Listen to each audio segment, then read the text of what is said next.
सूत्रों के मुताबिक मल्लिकार्जुन खड़गे ने उस बैठक में ये कहा कि आप हमारे सर पर बंदूक तान कर अध्यादेश पर समर्थन लेना चाहते हैं, जबकि आप राजस्थान जाते हैं, जब आप मध्य प्रदेश जाते हैं, जब आप हरियाणा जाते हैं तो आप हमारे नेताओं को गाली देते हैं, आप कांग्रेस को जो मन चाहे वो बोलते हैं। हमने अपने पंजाब और दिल्ली की जो यूनिट है उसको अभी मना करके रखा हुआ है, एक एहतियात बरतने के लिए कहा है कि वो आपके खिलाफ न बोलें, आपके खिलाफ कोई ऐसी बात न बोलें जिससे हमारे आपके बीच में कोई दरार आ जाए। और दूसरी बात ये कि अध्यादेश की बात को विपक्षी दलों की बैठक में सबसे पहले लाने का उमर अब्दुल्ला ने भी कहा कि धारा 370 पर अगर हम पूछने लगे और अलग अलग राज्यों में, तो बात यह हुई कि अरविंद केजरीवाल ने कांग्रेस पार्टी का जो समर्थन वहां पाना चाहा था, कांग्रेस पार्टी ने वो समर्थन उनको नहीं दिया। अब माना यह जा रहा है कि अरविंद केजरीवाल पीडीए की दूसरी बैठक में शिमला में शामिल नहीं होंगे।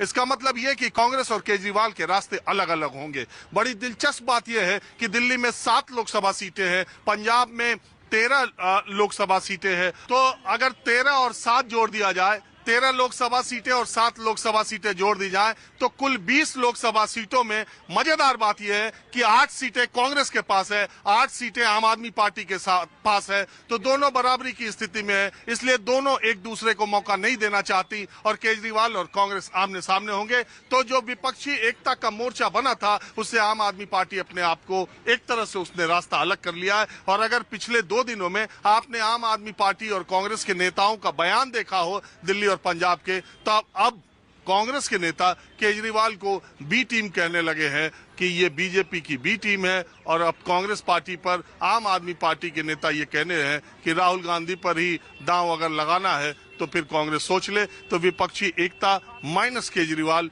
देश में क्या करेगी। और दिल्ली में दिल्ली की जनता जो केजरीवाल को 2 बार विधानसभा में और 1 बार एमसीडी में बहुत अच्छे खासे मतों से जिता चुकी है, कांग्रेस को खारिज कर चुकी है। वो 2024 के चुनाव के लिए दिल्ली के लोग क्या सोचते हैं, कांग्रेस और केजरीवाल की ये अदावत क्या रंग 2024 में खिलाएगी, इसके लिए मैं बिल्कुल जैसा आम लोगों के साथ शुरू करता हूँ, कनॉट प्लेस में हूँ। दिल्ली में जब भी मैं रहता हूँ तो मैं इसी इलाके में रहता हूँ क्योंकि यहाँ हर तरह के लोग मिल भी जाते हैं। तो मैं शुरू करता हूँ सबसे पहले आप ही से।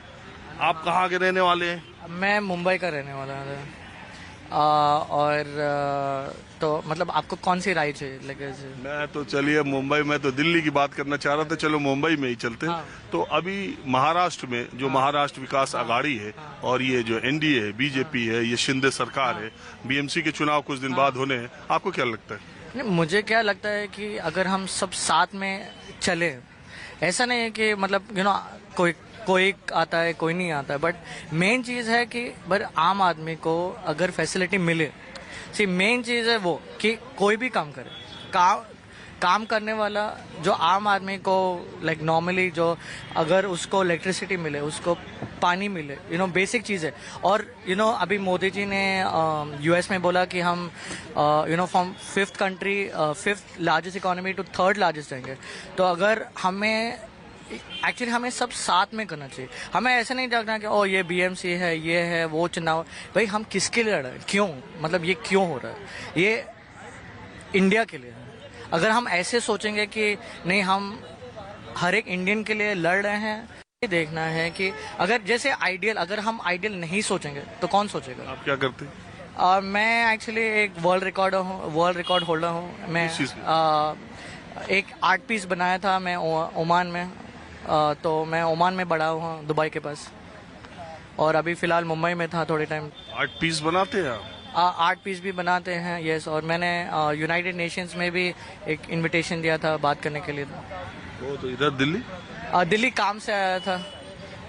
तभी आप सियासत की जो पेचीदगियां हैं उस पर मैं समझ गया था कि आप क्रिएटिव आदमी है। हाँ। ये सब के चक्कर में आपको ज्यादा समझ में आता नहीं। क्योंकि अगर देखो अल्टीमेटली क्या है कि जैसे हम लोग हैं, आप हैं, हम हैं, आपके और कोई भी मतलब दिल्ली का नाम क्या? ओजस भाटिया। ओजस भाटिया, हाँ। चलिए आपसे मिलकर बहुत खुशी हुई। हालांकि जिस तरह की बातचीत हम करते हैं आप उस तरह के नहीं है। आप जिस तरह की रचना धर्मिता करते हैं उसकी समझ मुझे कम है। बहरहाल आपसे अच्छा, मिलकर मुझे भी बहुत अच्छा लगा कि नहीं पता, देखो हम अगर हम मेन चीज है, हम अगर एक इंडियन के लिए लड़े, इंडियन एक मतलब पूरे इंडिया में अगर ये बात सबके दिल में नहीं, ना कोई ना दिल्ली का है या ना मुंबई का है, ठीक